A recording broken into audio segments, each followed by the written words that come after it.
Ladies and gentlemen, boys and girls, bribers, vibers, and would-be subscribers, welcome along to the Joe Spiver YouTube channel, where we discuss books and little else.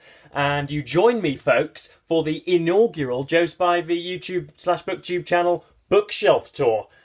We have been growing like a demonic, tempestuous, apocalyptic, rain-drenched cloud for the last few weeks and months, and I have been known on one or two occasions to slightly bemoan my fate as not really having a bookcase. I usually pile them in the style of, you know, in the style of sort of an erratic science teacher, just have everything everywhere.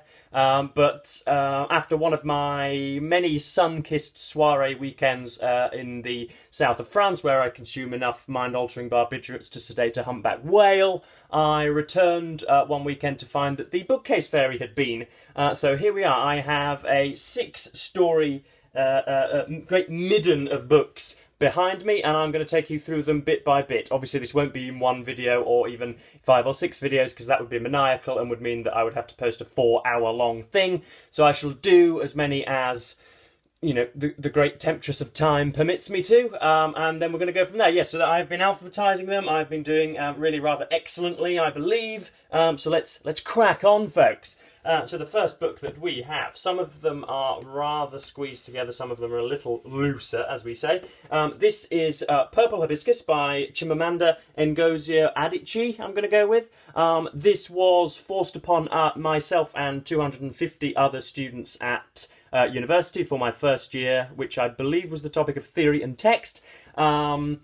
Just so you're aware, folks, the academic institutions that we would call universities have now been are now ideologically constrained and are concerned primarily with not the virtues and merits and contents of a given writer's heart or mind, but rather with their origin and their background, unfortunately. Which doesn't, of course, mean that you can't talk about would-be ethnic or other demographic minorities. You can't do that with passion, but I am unfortunately going to have to tell you that none of the virtues or merits of a text are any longer taken into account, and they do not talk about whether a text adheres to some of the objectively and widely agreed upon merits of, you know, writing a novel, density of character, of persuading a reader that you ought to read on, as the phrase goes. This doesn't really do any of it, but you know, fortunately for the author, they happen to be from an ethnic sort of an ethnic minority, which seems to be the only reason why it was placed onto the syllabus. This has all of the prerequisites that members of faculty look for when looking for a text.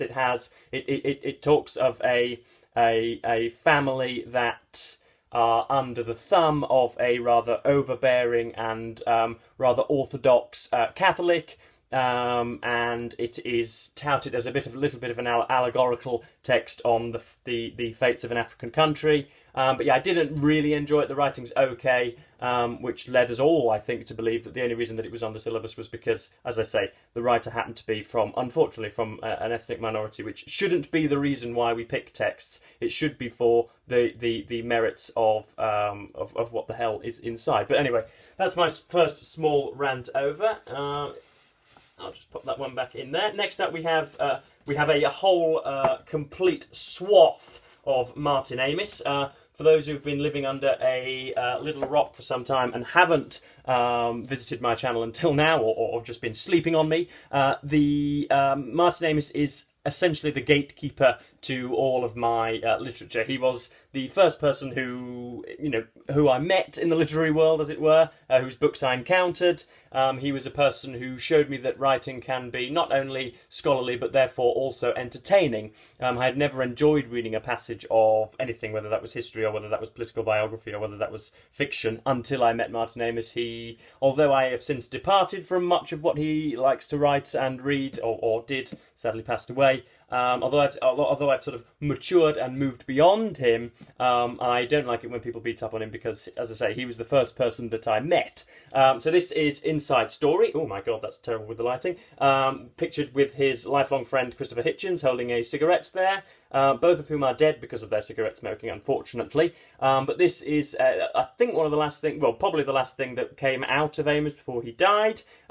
This is, it's subtitled as a novel, but it is a weirdly sort of wistful and flitting autobiography / style guide / muse on the ways and wherefores of the world. It's a really bizarre thing, but it's comforting and it's I found to be very enjoyable, especially for somebody who is very, very old. Next up we have... just slot that one nicely back in there. In fact, I'm going to dump these on the floor because otherwise this is going to take forever. We have Martin Amos's Success. That's, again, terrible with the light. This is a sort of grimy little sort of crotch-searching analysis of masculinity and people that... two gentlemen that are failing to get on in the world. One of them works at an art exhibition. The other one is a wastrel who, as I say, spends most of the time downing Doritos and guzzling on lager beer and lemonade. And yeah, it's typical of the early Amos, the what Virginia Woolf described of James Joyce as the... whatever it was, the undergraduate scratching at his pimples. It's, yeah, a little infantile and, you know, jocular in places and, you know, sort of rather funny, but altogether a little bit immature. And when you consider I think that was his second or third book. This was his first book, The Rachel Papers. A sort of Sunday morning loungeabout. Most of the time, the primary character in this, Charles Highway, spends his time hungover and is, altogether dysfunctional and is, as Amos famously said, scholarly about sex and sexual about scholarship. Quite why it is that a reasonably charismatic, somewhat well-embedded young male who altogether just wants female attraction. Quite why I found such an affinity with that at 18 or 19, I'm not sure. But yes, this is reasonably enjoyable. Would this have been published had he not been the son of the famous Kingsley Amos? I'm not ever so sure. The next book in question, we might as well strip that one to the floor as well. We then have his London trilogy, which I have shown, I think, now pretty much 2 or 3 times on the channel already. We have Money, which is that's all going to fall down now, isn't it? The story of John Self, who is a screenwriter who has pretty much struck it rich and is a sort of deplorable, undesirable person that is, you know, sort of wanton and cannot delay self-gratification and is just a hedonistic narcissist that thinks the world is out to get him. He's fat and hairy and useless, and yet he has the world at his behest, has an awful lot of money and spends most of his time in brothels and in gin-filled bars. So that's that, but it's awfully funny. Some of them, the scenes that romanticize solitary male masturbation are, you know, again, for a boy of 18 and 19, were rather enjoyable. Next up, we have The Information, which is going to be something that I'm going to be reading in the month of December and putting onto this channel. It is the story of 2 really rather different writers, one of whom writes for a touted audience and writes with a really market-driven philosophy of wanting to shift copy rather than to somehow please the burning muse inside of him. And then you have, of course, that other diametrically opposed writer who has that burning muse inside of him and can't sell novels, couldn't sell his way out of a wet paper bag, unfortunately. And you have the conflict which thus ensues with that.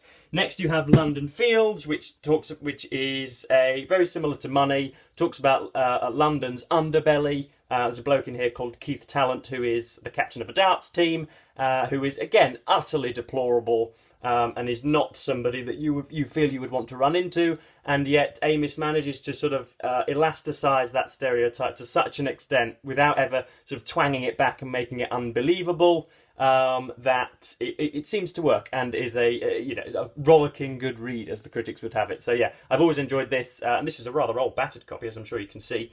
This is made by Penguin, but it's probably older than me and you both. Next up we have his Experience, which is the first memoir which he did.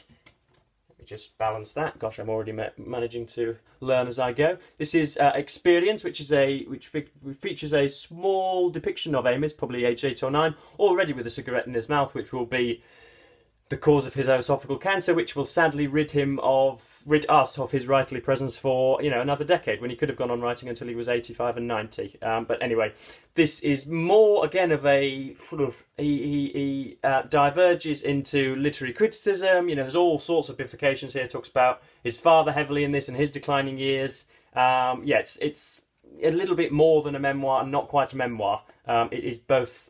It's a very, very bizarre thing. But again, Amos has especially in his non-fiction, has a verbal control and an exactitude that is remarkable.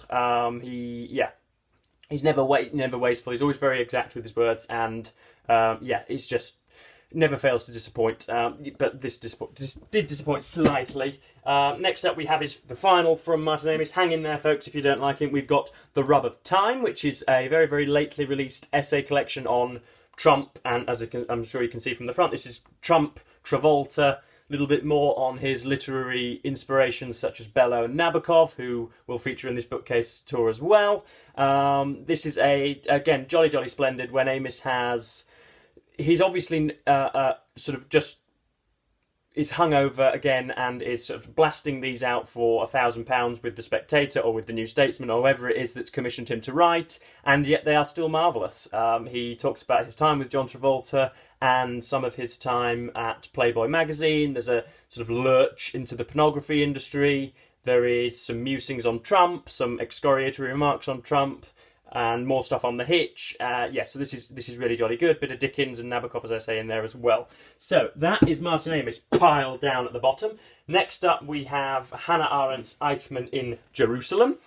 This is sort of a conglomeration of much of her journalism, sort of bound into one narrative, when she went to not the Nuremberg trials, but the much later trials of Adolf Eichmann, who was pretty much third in command behind Reinhard Heydrich and Heinrich Himmler in the SS, and was primarily responsible, at least for the immense industrialization and drive towards efficiency, which led to, as I'm sure you all are sadly aware, the death of 6 million Jews in Europe in the Second World War, and she is, as ever, a purveyor of subtlety. She is really rather good at not calling something unutterably evil, of course, because she was expecting, I think, to find at this dock in Jerusalem a absolutely viscerally unbidden, complete and utter monstrosity, and she just found a sort of bureaucratic pen pusher who had kept his head down and managed to sort of initiate his way towards the helm of the Nazi organisation without actually being utterly deplorable. And so, yeah, she handles it really rather well. It's all very, very beautifully done, and it's quite short as well. This would be a weekend's read if you were wanting ever to get into it. A really rather captivating picture there of said Git walking around his cell.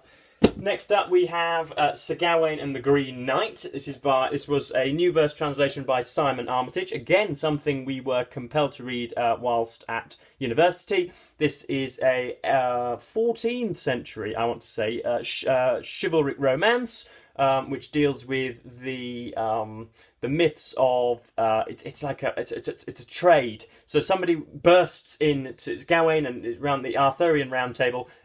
This huge, inhuman, massively green figure just sort of bundles in the middle of a feast and challenges the king, and then he pretty much delegates Sir Gawain to strike. He gives him permission to strike him on the neck if he will take a corresponding strike in a year's time, or something ridiculous like that.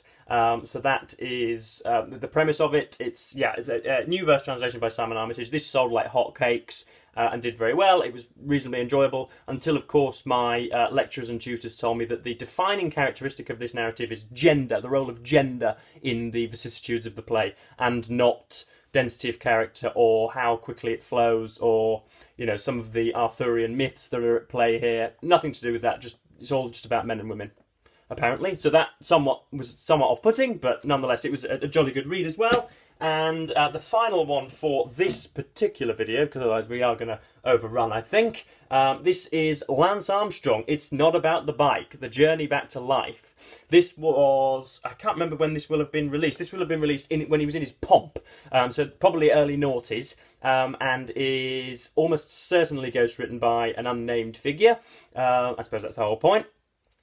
This is, obviously, if you don't know, Armstrong dominated the Tour de France for a decade, but was also, it's also been since been revealed that he was, of course, abusing performance-enhancing drugs, erythropoietin, what else? Not anabolic steroids, but corticosteroids, and was also blood doping, and was doing all sorts of essentially illegal things, and was not only that, because it's since been revealed that the entirety of the peloton, the entirety of the 200 riders that were racing the Tour de France, or most of those, were also doing very, very similar things to Lance. But the only reason that Lance has been thus vilified is because he was a complete manipulative jerk, as you Americans would have it. He didn't just cheat and defraud the American public out of millions of donation, millions of dollars of donation, but he also intimidated and was querulous and threatened to ruin any single person that would threaten his prominence, and that is why it is that he's hated. This is, of course, one string of lies after the other, apart from his deals with his cancer diagnosis, which obviously he very bravely fought off and was brought, as it were, back to life into the peloton. I remember it being an interesting read. It was something that I was profoundly interested in when I wanted to be myself a professional cyclist, but it's not something to which I would return now, because most of it is asinine, as I say. So that, I think, folks, is an appropriate stopping point. We've got a bit of Austin and then the bees to go into afterwards, but this is going to take much, much longer than I first envisaged, mostly because I spend much of the time faffing, and I can't help but prevaricate whilst I'm in front of the camera. But nonetheless, that has been my first bookshelf tour. I hope you very much enjoyed it. Thank you ever so much for watching BookTube, and goodbye.